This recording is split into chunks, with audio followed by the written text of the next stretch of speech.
Bem, esse tema reforma da Previdência agora está um pouquinho, né, mais stand-by, até por conta da intervenção federal no Rio de Janeiro e devido às eleições. Mas, como o Sérgio acabou de falar aqui, é um tema que virá a qualquer momento, de qualquer forma, já no próximo governo, e há aí ainda a teoria da conspiração que pode vir em novembro e dezembro, que seria, assim,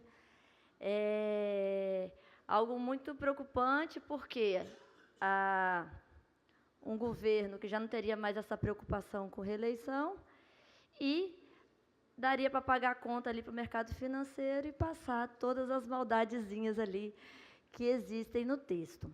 Essa reforma, ela é muito ampla, ela veio de uma forma bem ambiciosa. O governo, naquele momento, achou que estaria ali com uma força suficiente para passar. Então, ele tentou trazer, inclusive, regras que hoje não estão constitucionalizadas. Então, eles tentam trazer isso para o âmbito da Constituição, a fim de deixar ali mais engessado para eventuais futuras alterações. E o que o governo estava dizendo, né, continua dizendo em certa medida, mas agora deu uma mudada não sei se vocês vão reparar como que isso alterou na televisão. O governo, inclusive, utilizou ali de verbas públicas para fazer propaganda, colocar a população ali, induzindo a população sobre certas questões da reforma da Previdência. E, num primeiro momento, essa reforma ela tinha o seguinte mote. Falava o seguinte, olha, há uma crise fiscal e Previdência é um gasto muito elevado. Estamos vivendo mais e tendo menos filhos. Então, se está deficitário hoje, ficará muito mais amanhã. Portanto, temos que reformar hoje para garantir o amanhã. Não é simples? É uma linguagem simples. A pessoa brasileira, inclusive, fala assim, nossa, então eu vou abrir mão das minhas regras para os meus filhos poderem ter uma aposentadoria. E aí, então, nós tivemos que enfrentar argumentos econômicos, primeiro identificar se há ou não esse déficit, essa crise, esse déficit ali, que sejam suficientes para a gente alterar as regras atuais. Bem, então, se o argumento é déficit da Previdência e alterações demográficas, ou seja, estamos vivendo mais e tendo menos filhos, vamos, então, reduzir direitos. Então, uma reforma que se preocupa em diminuir gasto. Então, a pasta Previdência tem um elevado gasto e nós temos que reduzir este custo. A preocupação econômica. Bem, diante disso, eu pergunto, isso eu falo sempre em sala de aula com meus alunos desde o primeiro dia, e a proteção do risco social? Veja, Previdência serve para proteger as pessoas dos riscos sociais. O que seriam esses riscos? São situações inerentes à existência humana, né? A idade avançada, o acidente, a morte, a maternidade, né? A invalidez. Situações que ocorrem e quando há essa contingência, a pessoa não consegue trabalhar, seja de forma temporária ou de forma definitiva, e ali, então, ela não conseguiria renda para sobreviver. Daí, porque a gente vai trazer ali, o Estado passa a se preocupar em exigir da população uma contribuição obrigatória, para que, nesses momentos de dificuldade, que a pessoa não pode trabalhar, não consegue trabalhar, ela tenha uma renda. Via de regra, nós não somos previdentes. A gente fica pensando, eu tenho que meu marido, tenho 2 meninos, se meu marido morre, vai ficar e tal, meu salário vai dar tanto. A gente fica pensando nisso? Normalmente a gente não pensa nisso. A gente nem quer pensar, vira essa boca para lá, Thaís, sai para lá. Então, nós não temos uma visão previdente da vida, nós não temos uma educação financeira poupadora. E aí, então, isso é histórico, o mundo, em determinado momento, o Estado percebeu que ele precisava obrigar a gente a contribuir, porque senão poucas pessoas têm disciplina suficiente para todo mês separar ali um dinheirinho para daqui a 30, 35 anos, 40 anos, poder usar com a aposentadoria. Porque mesmo aqueles que têm essa disciplina para juntar um dinheiro para essas situações adversas, acontecem as coisas da vida. Precisa comprar um carro, gasta. Precisa trocar apartamento, gasta. E um parente está com problema de saúde, gasta. Né? Então, por isso que a gente tem a Previdência Pública, que vai ser... E aí, eu tenho que fazer uma observação, que eu tenho esse modelo da Seguridade Social, né? Você já sabe, eu não vou falar muito sobre isso, mas por que colocar saúde, assistência e previdência tudo dentro de uma Seguridade Social? Qual foi essa inteligência? Eu estou falando isso só porque, quando a gente for entrar nas regras, e depois para vocês terem que bater nesses argumentos, é importante a gente saber essas premissas e entender a razão de ser do formato que foi na Constituição. Então, a Seguridade Social, esse termo seguridade poderia ser também traduzido para o português como segurança social. Então, quando coloca na mesma pasta, isso foi inventado na Europa, a gente imita, né, em 88, saúde, assistência e previdência, foi um modelo ali em termos de políticas públicas que o Constituinte identificou ser importante para proteger a população no conjunto dos riscos sociais. Então, para garantir bem-estar para a população e justiça social, eu garanto saúde pública para a minha população. Com saúde, ela trabalha. Trabalhando, eu obrigo ela a contribuir para uma previdência, para quando ela não puder trabalhar, seja por conta da idade avançada, uma doença, o que for. E aqueles que não têm condições de trabalho, eu tenho assistência social. E ali eu retiro aquela pessoa do estado de miserabilidade, dou a ela ali o mínimo de dignidade, o ideal é que eu consiga ter curso de capacitação, reabilitação profissional e insira na Previdência. Então, nesse conjunto integrado de ações, a ideia é a gente conseguir ali proteger a população dos riscos. E olha como tem a ver. Imagina que eu tenho uma pessoa que está trabalhando, ela está contribuindo para a Previdência, não porque ela quer, mas porque ela é obrigada. Daí ela vai e tem um acidente no trabalho. Acidentada, ela vai ter que passar por uma cirurgia, não tem condições, vai para a fila do SUS, para a saúde pública. Enquanto ela está lá recuperando, ela está recebendo o benefício previdenciário auxílio-doença. Concorda comigo? Quanto mais tempo ela conseguir ter aquela cirurgia do SUS, mais tempo está pagando despesa ali, mais tempo tem despesa com benefício previdenciário?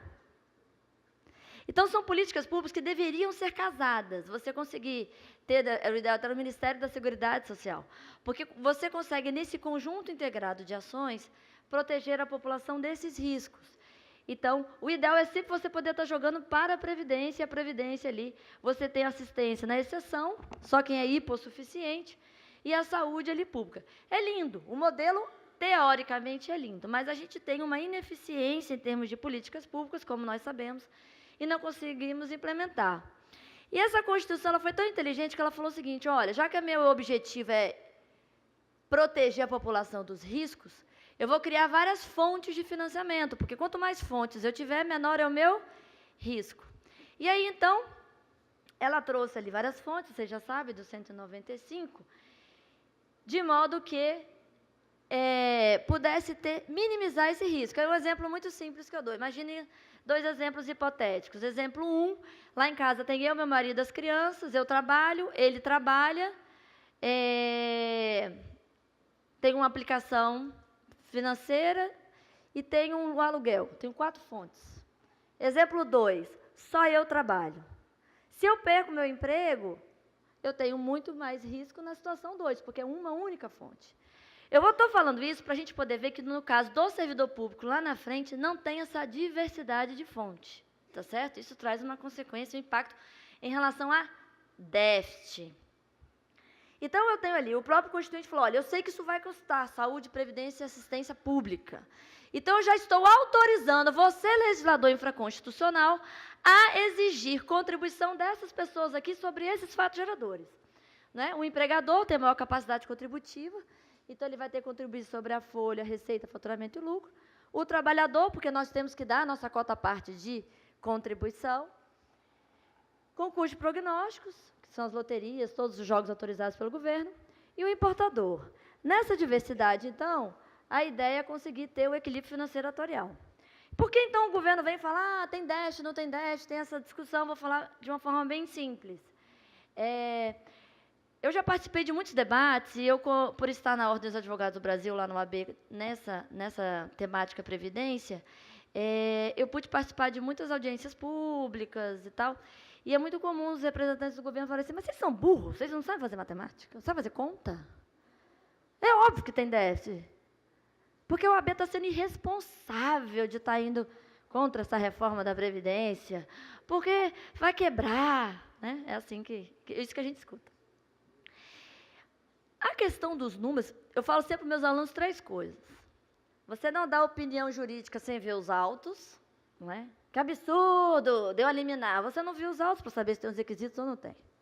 2, a gente não confia em números no jornal, na imprensa, por conta disso aqui. E 3, fake news. A gente não passa para frente sem olhar a fonte. Aqui, o que acontece? A questão do déficit depende de que ótica você faz. Essas duas aqui, ó, essas duas em vermelho, são as chamadas contribuições previdenciárias estrito senso. E houve uma mudança na Constituição que criou o artigo 250. E lá houve a previsão de um fundo previdenciário. Qual que foi a ideia? Vamos separar essas duas contribuições aqui para irem direto para pagamento de benefício previdenciário. E com isso, até uma boa ideia, isso não seria desviado pela DRU, né? Porque existe o orçamento da Seguridade Social, que é formado por todas essas contribuições, e ali, então, elas ficariam blindadas. É bom, muito bom. Só que o governo, na prática, só usa as contribuições previdenciárias estrito senso, então ele pega tudo que vai direto para pagamento de benefício previdenciário, esquece que as outras todas formam uma panela, que é o orçamento da Seguridade Social. Nessa panela tem vários ingredientes ali, eles só pegam e tem que dar 3 pratos, saúde, assistência e previdência. Então, se faltar na previdência, que seria só com essas duas que eles consideram, eu posso ir lá na panela pegar mais, mas eles consideram como se fosse separado. Então, aí é a discussão. Se a gente considera somente aquelas duas contribuições e pega tudo que o INSS tem de despesa e eles colocam ali na despesa benefícios que são assistenciais, como a aposentadoria do rural, que por muito tempo ali não teve contribuição, coloca o pagamento dos próprios servidores do INSS, coloca ali alguns de LOAS, aí dá o déficit. E aí, então, se a gente pega o modelo constitucional, a arrecadação de todas as contribuições sociais que devem ir para essa Seguridade Social no nosso orçamento, porque nós temos, né, o orçamento fiscal, investimentos em empresas e o da Seguridade, aí dá o superávit. Superávit esse que poderia ser reutilizado ou melhor utilizado, por exemplo, na saúde, que é tão ruim, né? Bem, então, eu estou chamando a atenção para isso porque eu sei que vocês da área da Receita já sabem esse discurso do déficit, mas como nós precisamos entender isso de uma forma simples, para que a gente possa conversar com as pessoas de forma simples, porque o governo tenta simplificar a questão da reforma. E esse princípio da diversidade de base de financiamento, ele tem uma importância porque, em relação ao servidor público, que não está no orçamento da Seguridade Social, e aí é uma outra pegadinha do governo, porque quando ele quer dar o déficit, ele ainda bota a despesa de servidor dentro do orçamento para poder aumentar esse déficit. Ele não existe esse princípio da diversidade básica de financiamento lá no regime próprio do servidor público. E isso faz com que há uma perspectiva em termos de reforma e déficit progressiva. Porque se a diretriz do governo é cada vez reduzir mais o Estado, eu vou ter menos servidores ativos para pagar os servidores inativos. Porque a Previdência Pública é um regime de repartição. Quem está pagando, trabalhando, está pagando, e quem está já inativo estaria recebendo ali regime de caixa. Então, o governo não fala da DRU, que é essa desvinculação das receitas da União, em que ele pega 30% deste dinheiro, que é saúde, assistência e previdência, e gasta com o que ele quer. Normalmente, ele usa para pagamento da dívida, superávit primário, etc.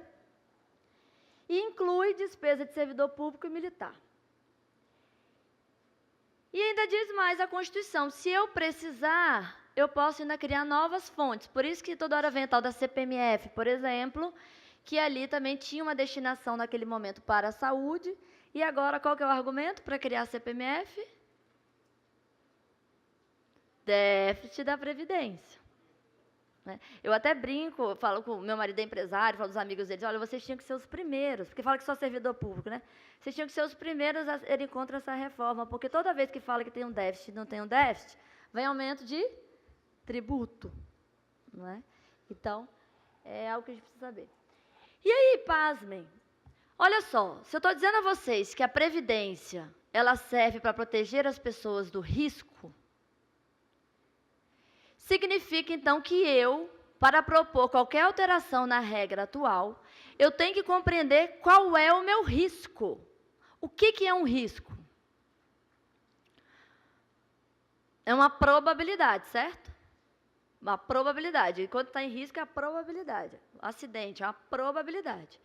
Este risco é normalmente a probabilidade de ocorrência de um dano, né? No caso previdenciário, também tem situações afortunadas como a maternidade, mas, via de regra, são situações ali que podem ou não ocorrer.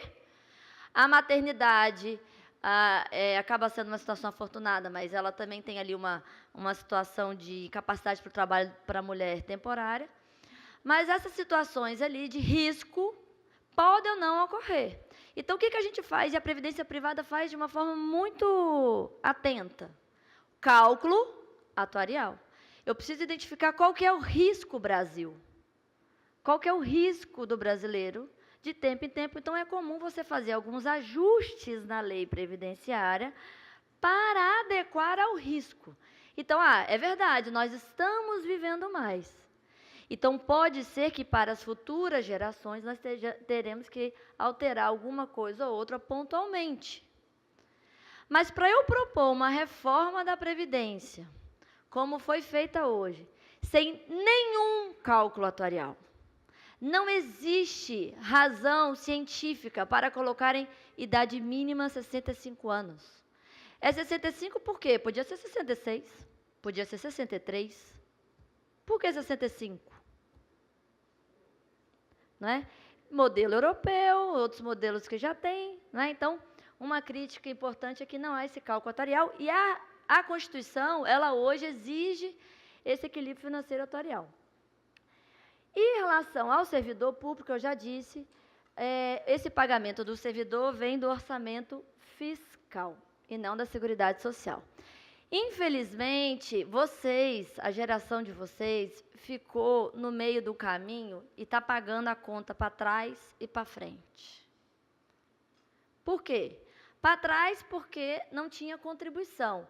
O servidor público, por muito tempo, ele tinha a aposentadoria como uma retribuição por ele ter se dedicado a vida dele à causa pública e não era contributivo. Então, o Estado tinha pagamento de servidor público ativo e inativo. Era uma despesa, assim como hoje os militares. Então, da mesma forma que foi criada a estabilidade para que o servidor pudesse exercer sua atividade com imparcialidade, sem medo dos mandos e desmandos, por muito tempo não teve a contribuição. Passou a ter a pensão tinha, né? E só depois que veio a contribuição. Por isso que o servidor também podia ter a tranquilidade que não teria nenhuma perseguição política, que ele iria aposentar com a última remuneração. Foi algo feito para o tipo de trabalho, que é de serviço público, para que ele pudesse exercer com imparcialidade e isenção. Quando isso vira contributivo, a conta fica cara, em termos de integralidade. E aí vieram as sucessivas reformas da Previdência. A questão da pirâmide é um argumento que a gente vai ter que enfrentar. Realmente há essa perspectiva de alteração, já que as pessoas estão vivendo mais e tendo menos filhos. Mas é algo que eu digo a vocês.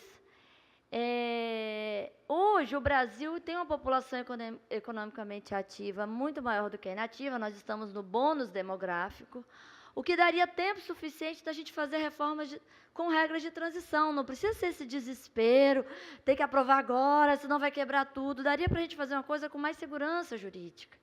Porque o que acontece? há no Brasil muita insegurança, vocês mesmos, cada hora muda a regra. E eu digo a vocês, essa reforma ela tenta mudar as regras de transição que já estão ali em vigência.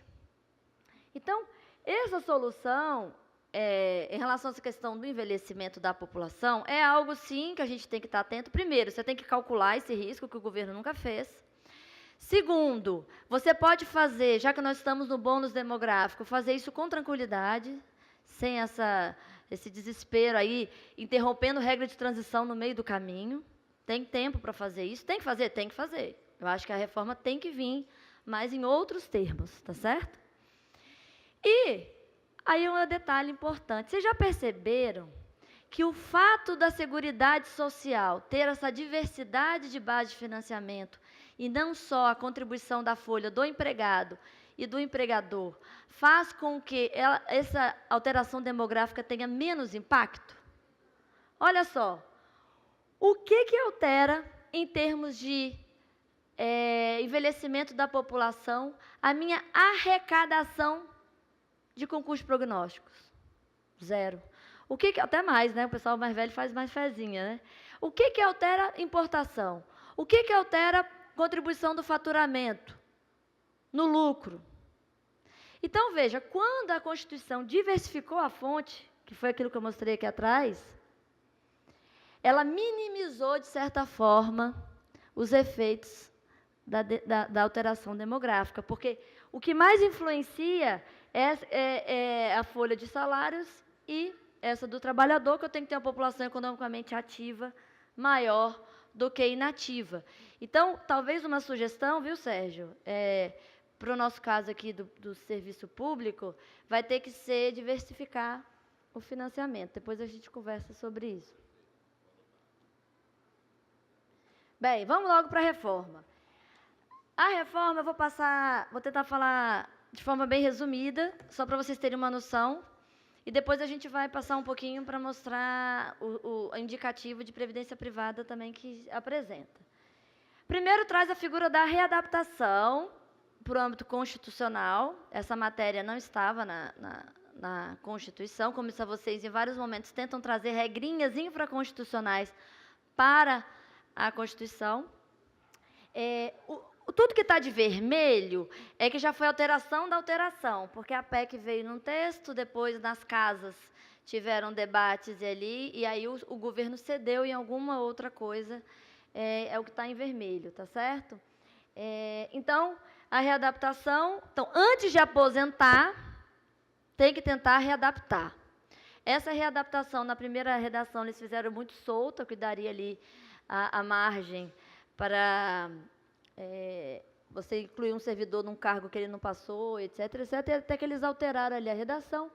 Mas, veja, sempre vai ter que fazer, então, essa readaptação, vai ter que ter perícia, não fala se é por um médico ou se é uma junta, né? Isso também traz uma diferença na prática. E desde que a habilitação e o nível de escolaridade exigidos para o cargo sejam inferiores de origem, mantida a remuneração do cargo de origem. Então, como eu disse, a inserção de matéria não constitucional, não prevê perícia médica por junto à equipe multidisciplinar, fala perícia. Então, são discussões que a gente vai enfrentar depois, a depender da forma como implementar. É que cabeça de advogado a gente já vai pensando no que dá ali, que pode dar de confusão para frente, né? E ali, então, eles alteraram para evitar a readaptação em cargo superior, que ali você estaria burlando concurso público, etc. Depois, a aposentadoria por invalidez. A Constituição não fala mais o termo invalidez. Tira o termo invalidez e usa ali incapacidade permanente para o trabalho. Desde que insuscetível de readaptação, então, ou seja, eles vão sempre tentar, primeiro, forçar a readaptação. E olha aqui, uma situação também que não está hoje na Constituição, sendo obrigatória a realização de avaliações periódicas para verificação da continuidade das condições. Então, hoje no INSS, vocês estão vendo na televisão a história do pente fino?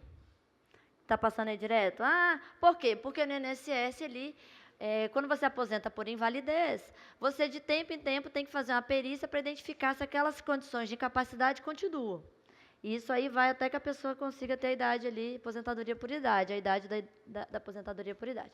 Então, essa nova situação vindo aqui para o servidor público, então quando ele aposentar por invalidez, de tempo em tempo, vai ser chamado para ir lá, para verificar se essas condições ainda existem. Ah, e se de repente fez a perícia? Não, agora eu, o médico do dia de plantão, porque tem isso, viu? Viu que você está apto para voltar a trabalhar. E aí, então, muda toda a vida. Né? Então, alteração do termo aposentadoria por invalidez por incapacidade permanente. Aí a gente vai ter que tomar um cuidado se essa incapacidade laboral vai se considerar em relação ao cargo, não é? Ou do outro compatível, senão teria desvio de função. No caso, a aposentadoria tem que ser sempre no cargo que ele encontra investido, né? Se houver readaptação, ele tem que aposentar no cargo originário dele, obviamente. E essas avaliações, aí lá no INSS, tem uma regrinha que fala o seguinte, você vai ter que ficar fazendo reavaliação médica para ver se continua incapaz para o trabalho até os 60 anos. Aqui, nada foi dito, vamos ter que ver se a legislação vai ser alterada para isso. Cálculo, vamos lá. Gente, o que ninguém fala em lugar nenhum é que a grande maldade da reforma é no cálculo. Por quê? Porque todos os benefícios praticamente têm alteração no cálculo. E veja, o norte de reduzir custo. Então, as pessoas vão ter mais dificuldade para aposentar e, na hora de aposentar, num valor menor. E isso eu não vejo debate em lugar nenhum, em relação aos cálculos. Né? Especificamente, não sei se vocês lembram, o primeiro texto, a proposta era que o cálculo vai fazer uma média, e agora não é média das 80% maiores contribuições, é média sobre tudo. Então, aqueles seus primeiros saláriozinhos lá, mequetrefe lá que você trabalhou no início da vida, entra no cálculo, então baixa o cálculo. Depois da média, eles tinham proposto 50%, mais 1% por ano trabalhado, que depois só de 50 anos você teria ali o 100% da média, não é o 100% do que é hoje. Aí eles, não, então tá, vamos ser legais, vamos mudar aqui, vai ser 70% mais essa formulazinha maluca aqui. É assim, 70% até 25 anos. A partir de 25 anos de tempo de contribuição, eu vou deixando você aumentar o percentual gradativamente. Eu quero ver o povão entender essa regra. É assim, dos 25 aos 30, a cada ano aumenta 1,5%. Depois, dos 30 aos 35, 2 pontos a cada ano. Depois, dos 35 aos 40, mais 2,5 a cada ano. De forma que, nessa fórmula maluca, aí, em 40 anos de contribuição, você consegue ter os 100%. Agora, 1,5, 77,5, será que vão arredondar para cima ou para baixo? Vamos ver, vamos ter que entrar com uma ação aí, né, Thalio? Vamos ter que ver como é que vai ficar isso aí. Então, esse é o cálculo, tá? Você lá, você está trabalhando, tem 20 anos que você está trabalhando, você tem 20 anos de contribuição, teve lá uma doença que te incapacitou para o trabalho.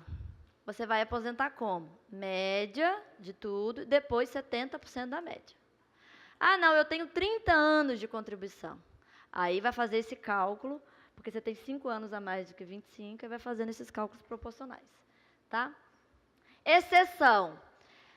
Se for acidente do trabalho ou doença profissional, aí seria 100% da média. Estou falando de integralidade aqui? Acabou. Integralidade ninguém mais não. Não tem mais. Só para quem conseguir regra de transição, que a gente vai falar aqui como é que vai ficar. Bem, e não tem regra de transição. Né? A emenda 70 fez uma regra de transição para quem já estava no serviço público até 2003. Agora eles fazem uma nova alteração sem regra de transição. E por mais que a gente pense, Deus quiser, eu vou aposentar só lá na idade avançada, a vida acontece a doença. E aí, no meio do caminho, você já vem na nova regra, né? Aí, tem algumas situações, né? Eu entendo que isso aqui tem algumas vedações, precisa de vedação no retrocesso, etc. E aqui é o seguinte, olha o que o governo fez. Não sei se vocês chegaram a perceber. A primeira regra da reforma era assim, 50% mais 1% por ano até 40. Ok? Então, se eu tinha 25 anos de contribuição, eu tinha quantos por cento? 75. Agora, quem tem 25 anos começa com quanto? 70. Veja, a maldade vem no cálculo. E a gente não fala de cálculo. Na televisão não fala de cálculo.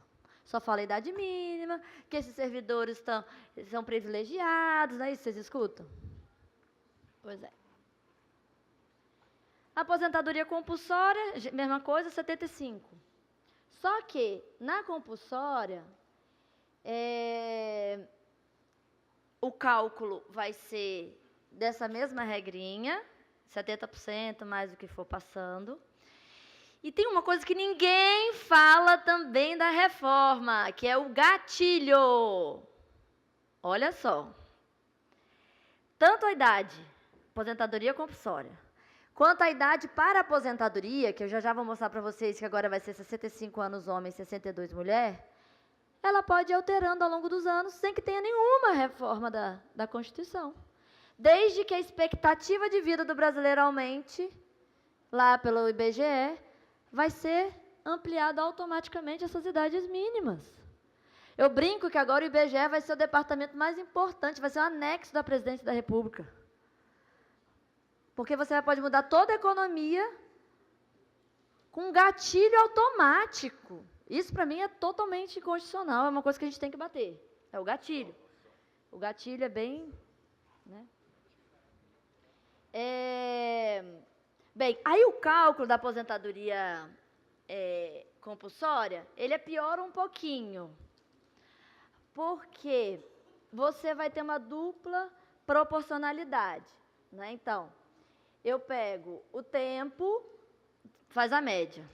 Né? Sempre agora é a média. Média de? Média de quê? Vocês estão entendendo aí? Média de quê, gente? Tudo. Então tá. Aí faz a média. Da média, eu boto 70%. Não é? Mais os aninhos, conforme eu tiver mais tempo de contribuição. E depois tem uma proporcionalidade sobre 25, razão 25.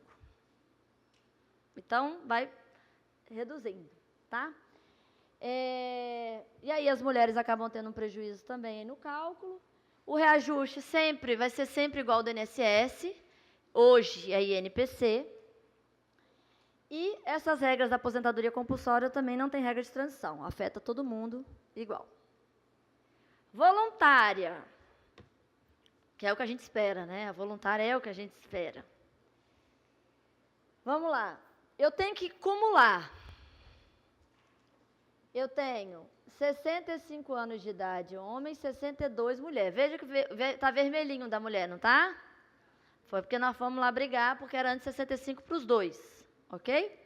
Então, ficou 65, 62.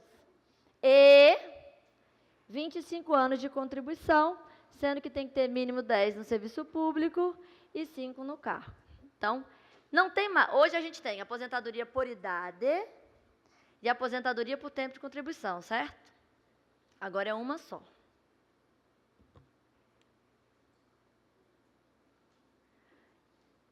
Então, a união dessas aposentadorias em uma só regra. 65 homens, 62, 25 de contribuição, sendo que desses 25, 10 de serviço público e 5 no carro. Tá, mas eu disse a vocês que sempre a maldade é no cálculo. Então, aqui já é uma maldade, né? Mas, na verdade, a GSA a gente já conhece.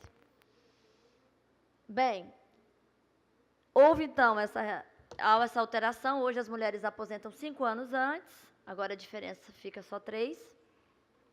E tem um gatilho, esses 65 anos, esses 62, hoje, quando se aprovasse hoje. Quando for alterando as regras, a expectativa de vida do brasileiro vai alterando as idades. Vão alterando as idades. O cálculo é aquele que eu expliquei para vocês, é proporcional. Então, se até 25 anos, que é o mínimo que você precisa ali para aposentar, 70%, certo? É que cálculo é meio chato, né? Mas 70%. E depois, a depender de anos a mais que você tem, além dos 25, vai gradativamente ampliando, de modo que só vai aposentar com 100% da média quem tiver 40 anos de contribuição. Reajuste pelo INPC e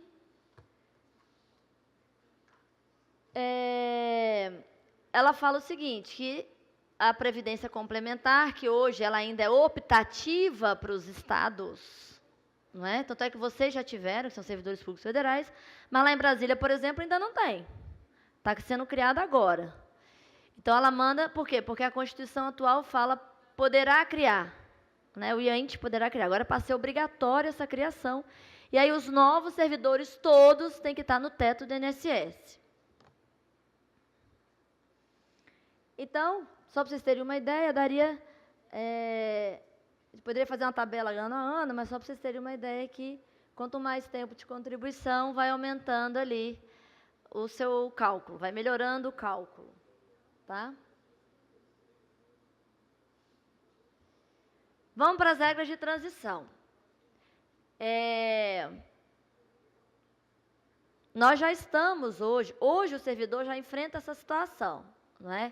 Quando vem um servidor conversar comigo no atendimento, eu tenho que saber que ano que ele ingressou no serviço público, porque a depender da data de ingresso, ele tem ali leques diferentes ali de opções de aposentadoria.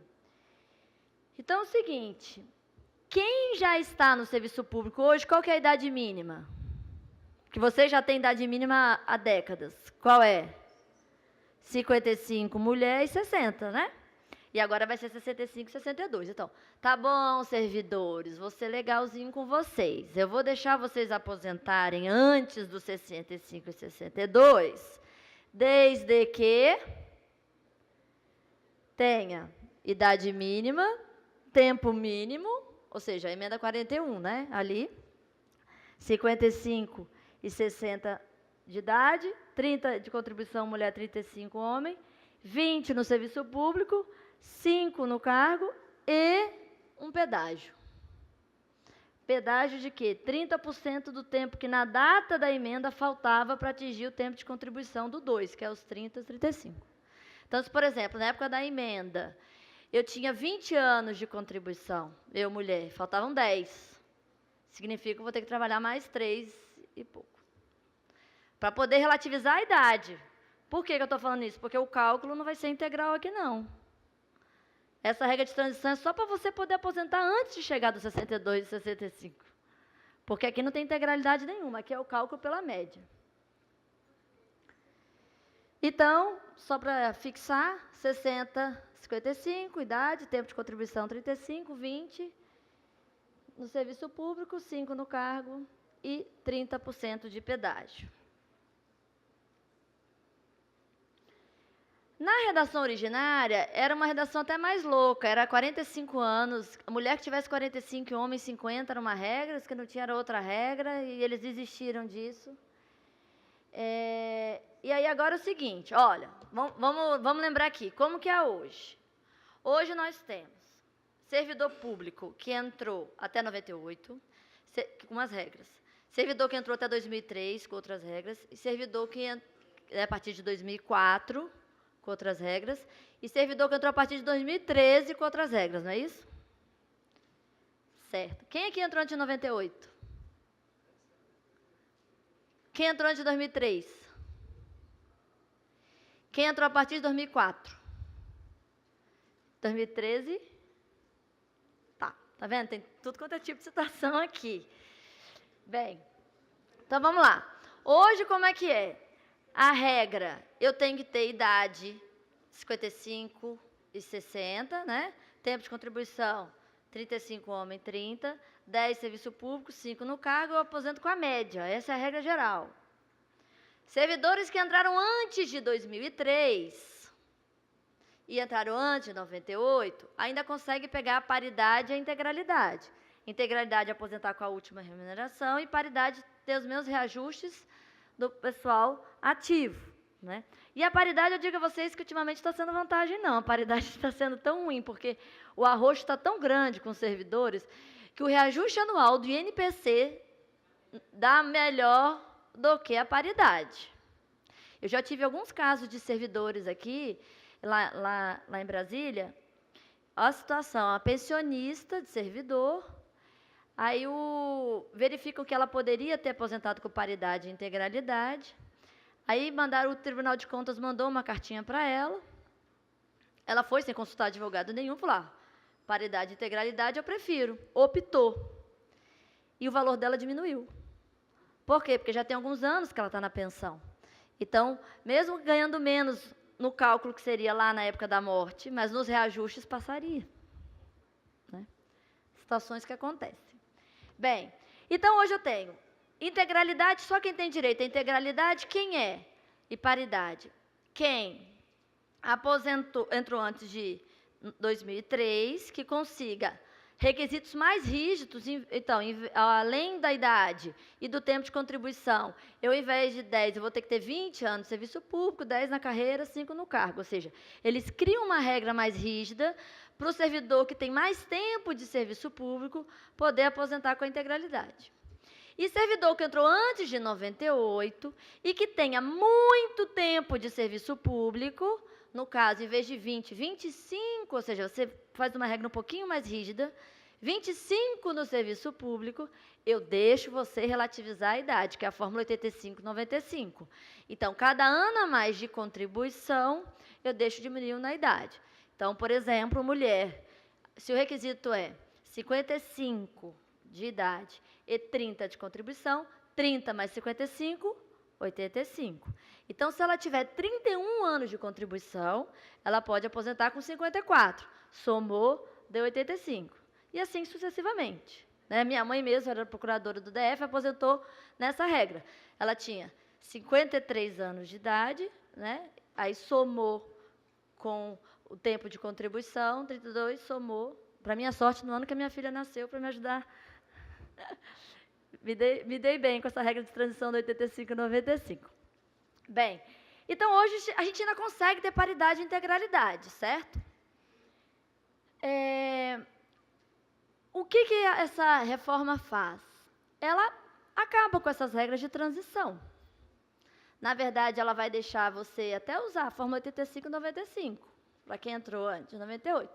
Só que o cálculo é pela média. Quem vai conseguir paridade e integralidade? Só quem entrou antes de 2003 e que consiga chegar nos 65 anos homem e 62 mulher. Então, eles estão amarrando a idade para conseguir a integralidade.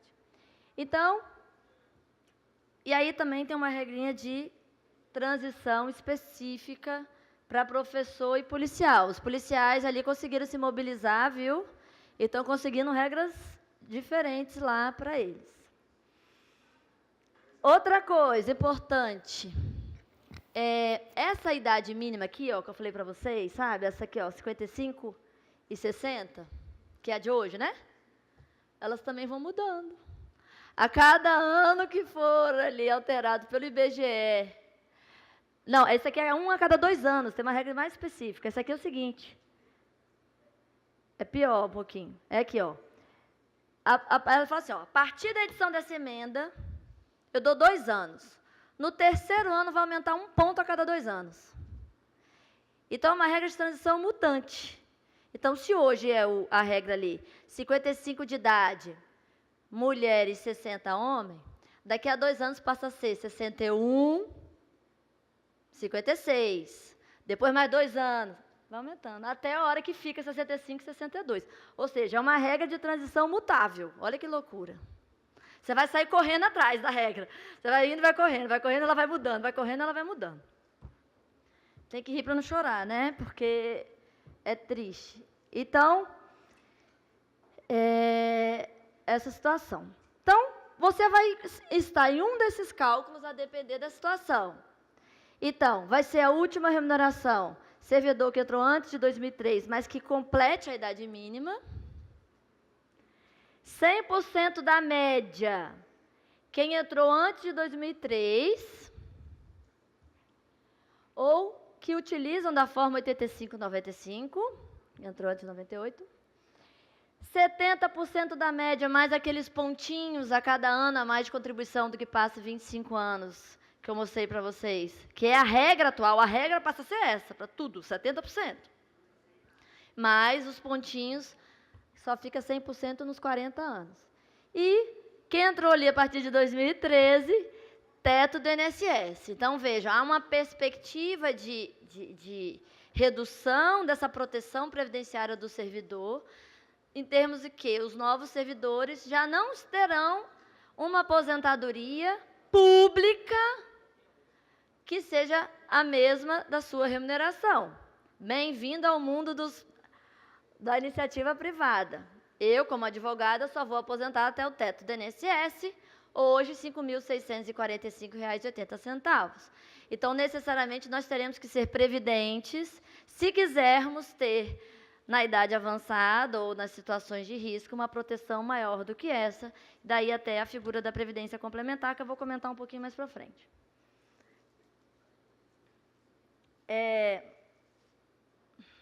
Ixi, eu passei. Bem, acho que isso aqui eu já comentei, tá? Não respeita a expectativa de direito, por quê? Eles estão pegando uma regra de transição que já existe, vocês estão correndo atrás para poder completar, para poder, ou seja, contribuindo mais. E uma coisa que não falam na televisão também, do servidor, é que vocês contribuem muito mais que a iniciativa privada. Não é? Então, assim, por isso que eu falo, a geração de vocês, infelizmente, está pagando para trás e para frente. Por quê? Para trás não tinha contribuição, para frente não vai ter contribuição, porque os novos servidores só vão contribuir até o teto do INSS. Sim ou não? Se o regime é de repartição, não é óbvio que vai quebrar? Não foi feito para quebrar? Estado, eu optei. Quando eu falei, meus próximos servidores só vão contribuir até o teto do INSS, e eu só vou pagar até o teto do INSS, eu abri mão da diferença, não abri? E quem que é o culpado? Entenderam como vocês ficaram sacrificados para frente e para trás? Porque é óbvio que vai aumentar o déficit. Foi feito porque só em 2048, que vai equacionar eu ter um quantitativo de gente contribuindo no teto e já recebendo no teto. Então, são esses detalhes que a gente não vê nos debates, na mídia, né? Então, vocês vão ficar. Vai ter essa reforma aqui, depois vai anos e anos falando porque o déficit, porque o déficit, porque o déficit, porque o déficit. Porque foi feito para piorar, porque foi uma opção do Estado abrir mão dessa diferença. Bem, aposentadoria especial. Vocês têm alguns casos, então vou mencionar bem rápido. Hoje, a aposentadoria especial, que tem regras específicas, é para servidor com deficiência, atividade de risco ou expostos a agentes nocivos à saúde, que a gente tem lá em insalubridade, não é isso? Eles acabam com a situação de risco, que é aquele inciso ali, aqueles 3 pontinhos, que era o inciso 2, e só tem com deficiência. E aí eles incluíram uma coisa boa até, isso aí foi até uma procuradora do Ministério do Trabalho lá que sugeriu, eles acataram, que tem que ter essa avaliação biopsicossocial. E não tem mais o risco, embora eles tenham uma regra específica para policial lá, separada, e agentes penitenciários. Atividades especiais, olha só que eles fizeram o peguinho aqui. Hoje servidores que estejam expostos a agentes nocivos, não é assim? Agora é que efetivamente, ó a palavrinha, ó. Efetivamente, sabe o que eles querem fazer? O que eles fizeram lá no INSS, que foi uma briga que a gente teve lá no Supremo, em que o INSS passou a considerar o seguinte: se o empregador que fornece o EPI, o equipamento de proteção individual para o trabalhador, e ele diz que ele é eficaz, não tem essa exposição efetiva, então não tem direito à aposentadoria especial. E aí, O trabalhador vai saber se é ou não é, vai saber fazer contraprova? Não vai. Aí lá na frente, quando ele tem já os 25 anos, 20 ou 15, que ele vai pedir, como é que ele vai provar? Aí o Supremo falou assim, não, mas ele pode fazer a contraprova. Mas lá na frente ele não vai ter mais como fazer lá atrás. Os sindicatos, esse é um alerta aqui também, viu, Sérgio? Nas atividades insalubres, todo ano vai ter que estar fazendo laudo, para ter prova para os sindicalizados lá na frente que eles vão precisar. Porque se efetivamente, quer dizer o seguinte, se o governo chega e fala, não, eu dei um EPI que é eficaz, e você não tem essa contraprova, vai valer. Ok? E fazem outra coisa, criam idade mínima para aposentadoria especial. Hoje, a aposentadoria especial, e não obstante não haja ainda a lei do servidor público, e a gente trata muito disso, eu tenho atuado com o Sind Receita isso no Supremo, sobre a aposentadoria do servidor público especial, utiliza a regra do INSS. E não existe idade mínima. Por que não tem idade mínima na aposentadoria especial? Porque não é compatível. Veja, se eu tenho um trabalhador ou um servidor que está exercendo uma atividade que ela é mais desgastante, que prejudica a saúde dele, e eu crio uma regra para ele sair antes desse ambiente salubre, é porque eu não quero que ele fique nesse ambiente. Se eu crio uma idade mínima, ele vai ter que ficar no ambiente por conta da idade mínima. Então, por isso que não coloca-se idade mínima em aposentadoria especial. Mas está aí, idade mínima na aposentadoria especial. É uma regra um pouco diferente, fala assim, que a lei vai estabelecer, não podendo ser inferior a 10 anos, ali, ó, limitada a redução de idade no máximo 10 anos e tempo de contribuição a 5. Então, ela já deu ali um limite. Então, acaba com a atividade de risco. Não pode ter concessão por categoria profissional. Você sempre vai ter que mostrar que a insalubridade ocorreu, provar, que é o tal do PPP, Perfil Profissionográfico Previdenciário. Esse PPP que os sindicatos vão ter que estar se acompanhando, porque é ele que vai ser a prova lá na frente, para mostrar que você efetivamente estava na condição de risco. Deixa eu ver o que mais aqui. Cria idade mínima, a mulher acaba sendo prejudicada de novo, porque a diferença etária fica sendo a mesma. Tá. Só que o seguinte também, olha que loucura. Lembra que o cálculo não é 70% com 25 anos, né? Podendo ampliar os percentuais a cada ano a mais que passar de 25? Lembram? Estão acompanhando? O cálculo é 70%, mais 1,5 nos 5 primeiros, depois mais 2, mais no próximo 5, depois 2,5 até dar 40, lembra? Aqui o cálculo vai ser igual. Ou seja, quanto que essa pessoa em aposentadoria especial vai aposentar? No 70%. Vai ser vantagem isso?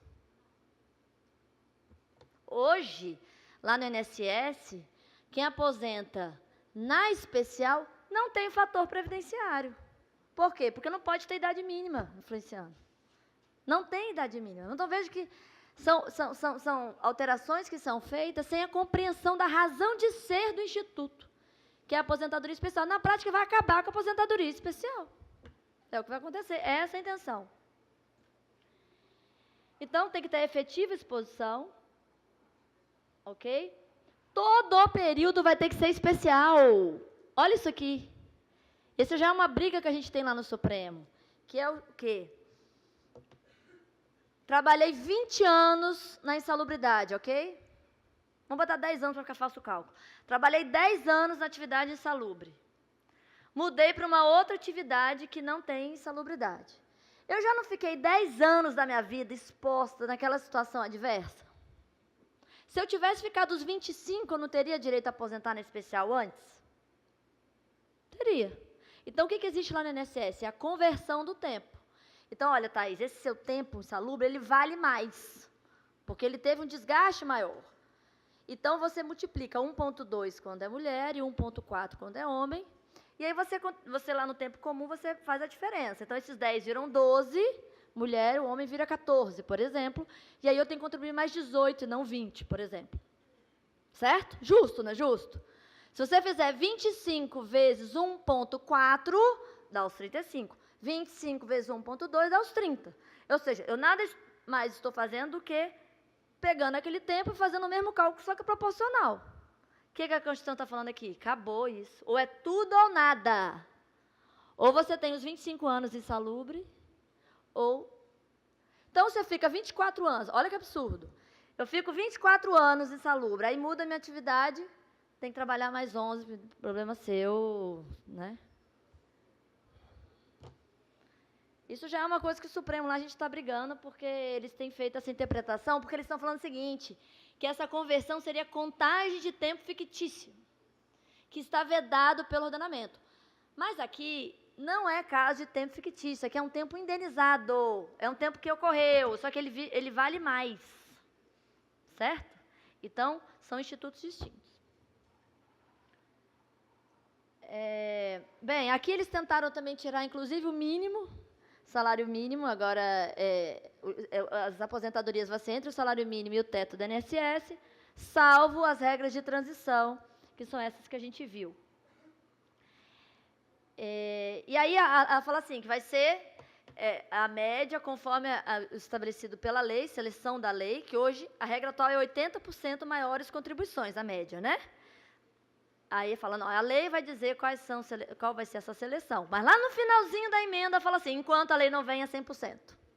Então, a média agora é sempre 100%. Então, cuidado, com a média 100%, nem sempre vale a pena averbar período de INSS. Porque às vezes pode cair muito a média, viu?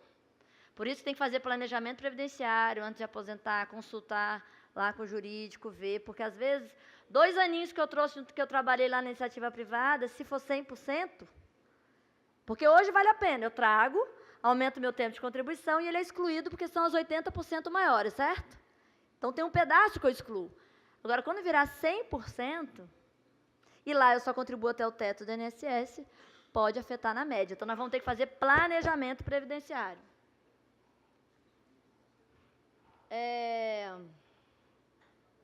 Pensão, porque a gente pode morrer também, né? A gente esquece disso. Vira para lá, né, Thaís? Mas acontece. A pensão, também, óbvio, a regra ficou horrível, né? Bem, hoje, como é que é a pensão? Vai fazer a média, tá certo? E aí vocês, no caso, têm regra de transição, que é o seguinte, o que passa do teto do INSS é 70%. Como se fosse assim, é menos uma pessoa na casa, então diminui ali 30%, não é isso? Então, do valor, seja integral, quem já era aposentado, por exemplo, o que passa do teto do INSS reduz ali 30% na pensão, não é? E aí você vai dividir pelos seus dependentes. Então, sei lá, mãe, pai, 2 filhos. O pai morreu, tem a mãe, vai dividir 1/3, 1/3, 1/3. Certo? Se um filho completa a maioridade 21, aquele valor volta, fica 50%, 50%. Né? Olha como vai ficar agora. Bem, respeitando o salário mínimo, que está em vermelho, porque eles iam tirar inclusive isso, ia ser menos que o salário mínimo, e o limite máximo, ou seja, teto do INSS, R$ 5.645,80.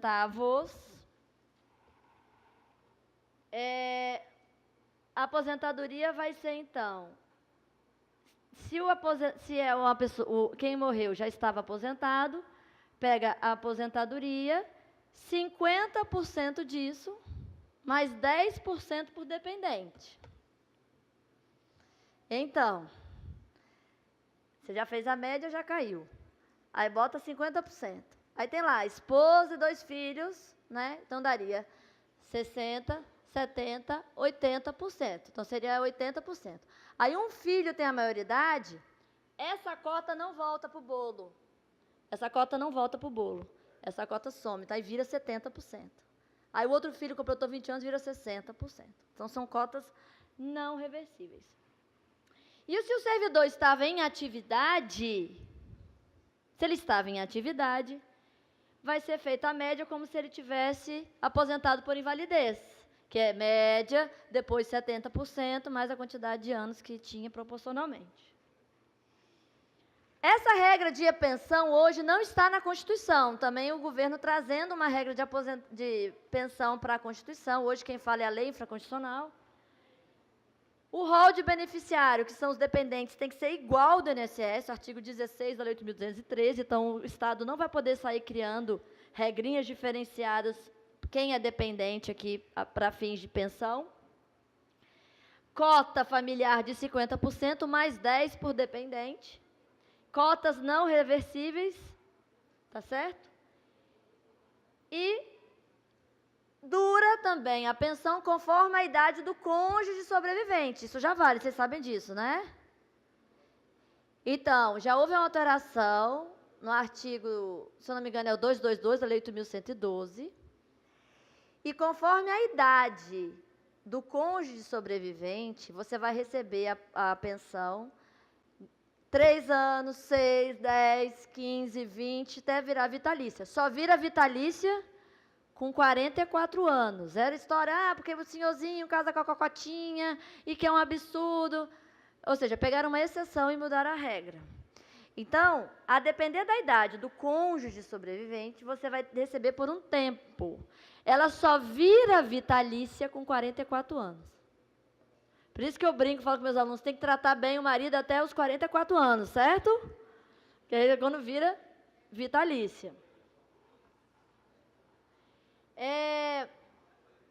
Cálculo, mesma coisa, 70% até completar lá depois de 40 anos. Você vai ter, então, dupla proporcionalidade, porque eu tenho o cálculo proporcional da média e depois ainda vou ter ali 50% mais 10% por dependentes, tá? Regra de transição. Quem já estava no serviço público vai ter essa regra de transição, em que vai ser o que passa do teto 70%, mas não vai estar livre das cotas dos 50% mais 10% por dependente. Então, é uma regra muito ruim da pensão. Acúmulo de provento, você não pode acumular 2 aposentadorias, não pode acumular uma aposentadoria e uma pensão, e não pode acumular 2 pensões, salvo quem for cargos acumuláveis. Isso é tão sério que você imagina, você tem lá 2 servidores casados, certo? Um aposenta. Se o outro morre, não tem direito à pensão. Olha que loucura.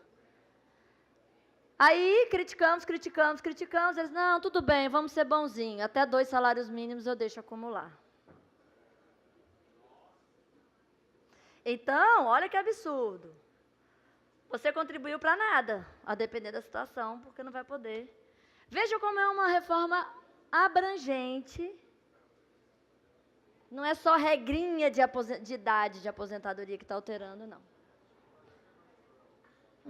E outra coisa, como os servidores estaduais se mobilizaram muito, os professores principalmente, eles conseguiram sair da reforma. Pra vocês ficarem um pouquinho mais indignados, essa reforma vale para vocês. Não vale para os servidores estaduais e nem municipais. Eles falam o seguinte, olha, eu dou o prazo de 180 meses para vocês, estados, fazerem a reforma de vocês. Se não fizerem, aí fica valendo. Abono de permanência. Olha o outro peguinho aqui, ó. O que é o abono de permanência? Quem cumpriu a regrinha para aposentar e continua trabalhando, para o Estado é bom, porque ao invés de eu ter uma pessoa em casa, nos aposentos, e eu pagando ela, e mais outra no lugar dela, ela continua, uma pessoa com experiência, e eu devolvo a ela a contribuição, né, previdenciária. Hoje a Constituição fala, o servidor fará jus. Afirmativo, não é isso? Fará jus? Olha agora. O servidor poderá fazer jus. No direito, gente, uma palavrinha muda tudo, uma vírgula muda tudo. Então, esse poderá fazer jus aí vai deixar a cargo da discricionariedade do ente federativo a instituição. E aí, a previdência complementar, vou finalizar falando já, acabando aqui falando da previdência complementar. Ela vem, é o futuro, então os novos servidores, vocês vão ter que se contentar em aposentar só até o teto do INSS, se quiser venham para a previdência complementar. E aí eles obrigam que todos os estados criem isso. Agora veja, no âmbito do Brasil, que é continental, tem muitos estados que não aguentam nem gerir a previdência pública. Vai ter agora que fazer a privada. E aí, olha aí, ó, por que os bancos estão interessados, hein? Olha aqui, ó. Por que os bancos estão interessados nessa reforma? Retira a natureza pública da previdência complementar. E aí, as entidades financeiras vão poder gerir a previdência complementar. Eles querem vocês. A previdência privada quer o servidor, porque o servidor ganha muito e certo. Quanto pior for a previdência pública de vocês, mais espaço tem para minha atuação. Banco, sim ou não? Eu tenho um amigo lá em Brasília que foi contratado com entidade financeira para fazer lobby no Congresso. Está lá o Sérgio tentando, né? Defender os servidores. Tem lá os para defender, para passar a reforma. Ok? Porque há um interesse, obviamente, ali, nesse contingente. E outra coisa importante, isso é um pouquinho técnico, eu não sei se vocês sabem.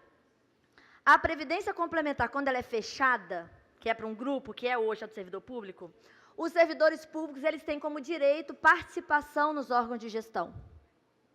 Na aberta não tem. Tá? SA, ali é lucro. Então, os servidores vão ter que passar a entender de previdência privada para poder acompanhar se a entidade está sendo bem gerida ou não. Tá?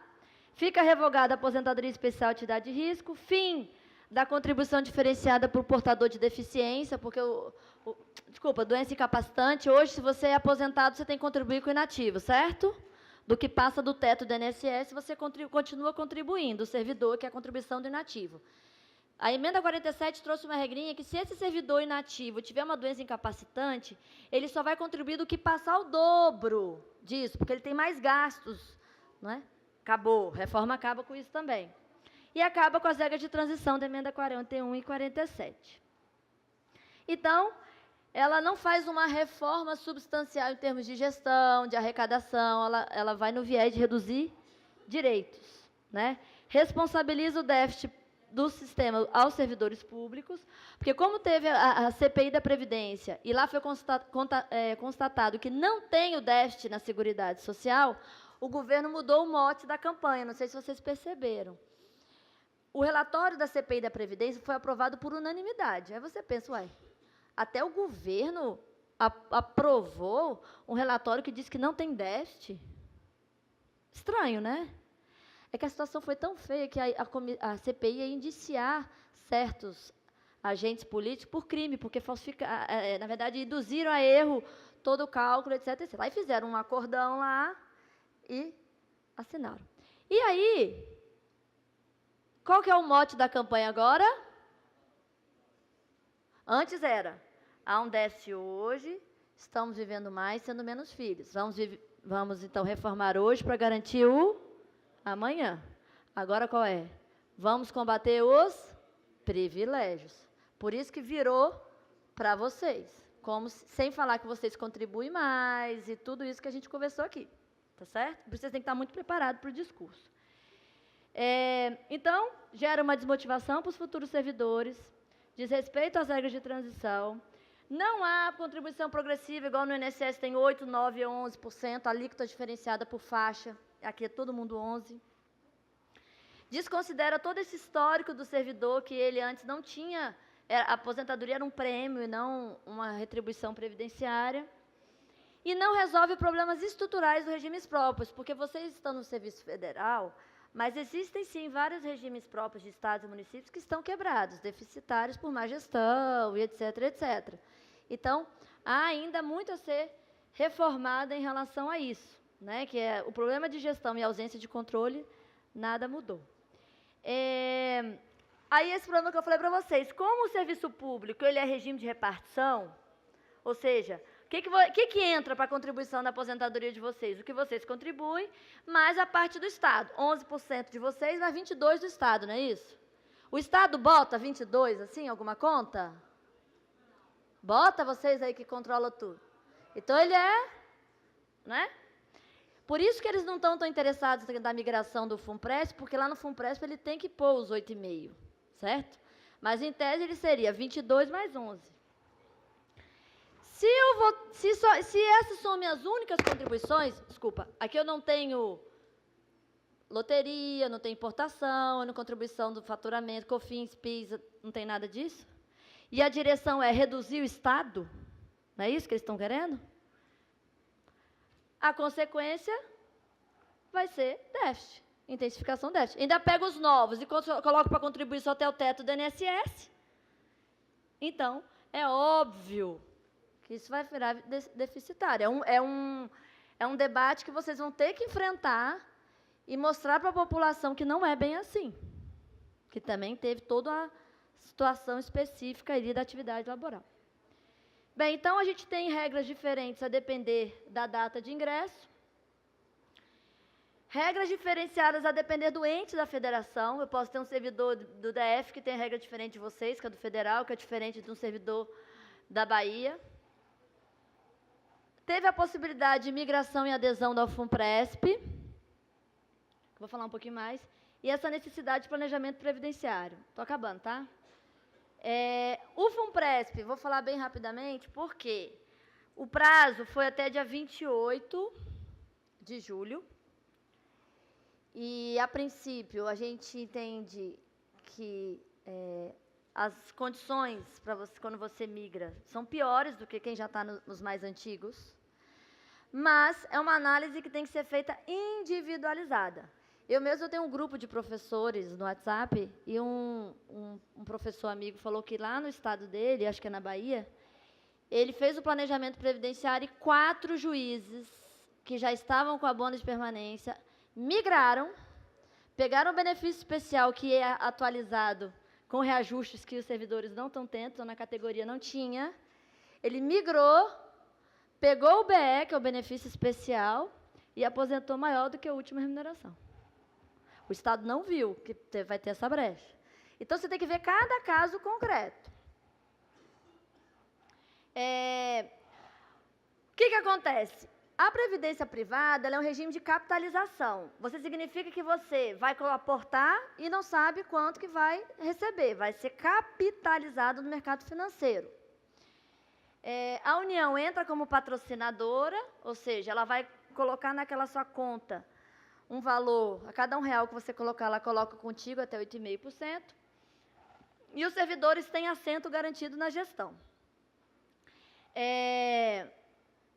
Os novos servidores, então quem entrou a partir de 2013, não tem jeito, só vai aposentar até o teto do INSS. Se quiser, atenção, previdência privada no Brasil sempre é optativa, você não pode obrigar a pessoa a ficar na previdência privada. O que eles fizeram foi, como nós somos, via de regra, acomodados, muitos servidores estavam passando, aí vinha, entra aqui na FUNPRESP, a pessoa, depois eu vejo, não ia. Né? Aí, o que eles fizeram? A pessoa, quando toma posse, ela entra automaticamente, porque a gente tende a continuar, e aí eles estão acreditando que com isso vai ter uma adesão maior. E depois de 90 dias, se quiser, pode sair. Tá? Mas ela é sempre optativa.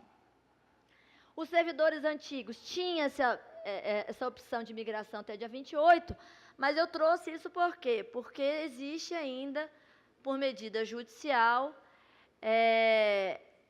essa tentativa de prorrogação do prazo. O que aconteceu? Até o Sind Receita foi bem diligente nisso, e eu sou testemunha. Na véspera de acabar esse prazo, percebemos, e a própria administração concordou, na verdade, ela admitiu erros no cálculo do benefício especial. Né? E quem optou por essa migração, não recebeu nenhum documento dizendo, olha, o seu benefício é X. Olha a incerteza. Vai que muda lá na frente, quem me garante que vão pagar aquilo que está num simulador? Né? Então, há esse pleito teve para prorrogar, para dar um documento oficial, e esse documento seja com os dados corrigidos. Né? Na verdade, o benefício especial, eles não estavam calculando 13º e estavam, em alguns anos, botando índices errados. Né? E também não estão considerando na fórmula períodos contribuídos sem ser da União. Então, eles consideram só o da União. Então, se você era um servidor de um Estado que já era regime próprio, não estava calculando. A contribuição, então, quem migrou ou quem aderiu à Previdência Complementar vai lá de 7,5% a 8,5% e o Estado acompanha. Uma coisa importante é isso, você pode migrar e não aderir. São situações distintas. Você pode migrar e pegar aquela diferença da contribuição previdenciária e ficar para você, ou gastar, investir em outras coisas. Quem faz a migração e adesão fica, então, com a aposentadoria em 3 pedaços. Teto do INSS, benefício especial e um pedaço do FUNPRESP. O do regime próprio, então, só vai te pagar até o teto do INSS, R$ 5.645,80. O benefício especial faz a média de tudo que você contribuiu acima do teto até hoje, porque, afinal, você contribuiu mais do que o teto, e vai compensar isso e te garante ali aquele valor reajustado, lá tem uma fórmula matemática para isso, e o valor do FUNPRESP. Lá no FUNPRESP, você só vai poder aposentar se você tiver os requisitos da Previdência Pública. Aí você tem lá vários detalhes, depois acho que já não dá para a gente entrar aqui, mas lá tem várias características específicas, né? Você vai ter regras para aposentadoria por invalidez, regras de pensão específica, tributação, você pode compensar até 12% da sua renda anual. Você pode, o que você tem no seu fundo ali, que você contribuiu na Previdência Privada, você pode compensar, é uma característica, né? Só que você tem um custeio variado.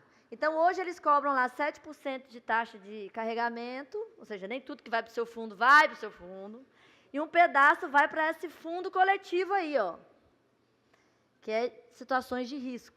Tá? Isso pode ser alterado ao longo dos anos. Previdência privada é o seguinte, se precisar mudar a regra no meio do caminho, muda a regra. E não é alteração de lei, é alteração dos regimentos internos e das regras internas. Então, qual a situação que a gente está? Riscos atuais. Teto, novo teto fiscal aí, que vai pressionar para reformar a Previdência. Essa verificação se tem déficit no regime próprio. Diminuição de servidores ativos versus inativos, que no regime de repartição vai pressionar também. E o custeio restrito, vocês só têm essa contribuição que é de vocês mesmos. Então, se colocar menos pessoas e pessoas contribuindo menos, isso aí, obviamente, gera déficit. Futuros. A PEC, com todas essas alterações que eu falei para vocês. Possibilidade do aumento da contribuição previdenciária, ou seja, se a previdência é vista apenas como despesa, como é que eu faço para fazer equilíbrio disso? Ou eu diminuo benefícios ou eu aumento custeio. Então, aí já há uma perspectiva de aumentar a contribuição previdenciária de vocês de 11% para 14%. E, muito espertamente, o governo faz isso só de quem recebe mais que o teto do INSS, ou seja, só da parte de quem não estaria já no regime de previdência complementar. Quem aderiu, quem migrou, tem esse risco do benefício especial, porque você não sabe se lá na frente vão mudar a regra, se vão pagar o que prometeram. Então, o que a gente tem que analisar? Não é? A gente tem que analisar cada caso concreto. Como que fica o meu cálculo? Se eu tenho expectativa de integralidade e paridade. O valor da minha contribuição previdenciária, olha, eu já sei que vai aumentar. Então, é uma coisa que tem que estar atenta, é uma questão de tempo. Não é? Todas essas alterações da reforma que eu falei para vocês. Né? Lá na Previdência Complementar, também tem uma situação que, se você insistir em viver mais que a expectativa de vida, o seu valor diminui também. Tem um benefício por sobrevivência. Então, veja, o cenário de futuro, que é 80% ou 70% do seu valor. Então, assim,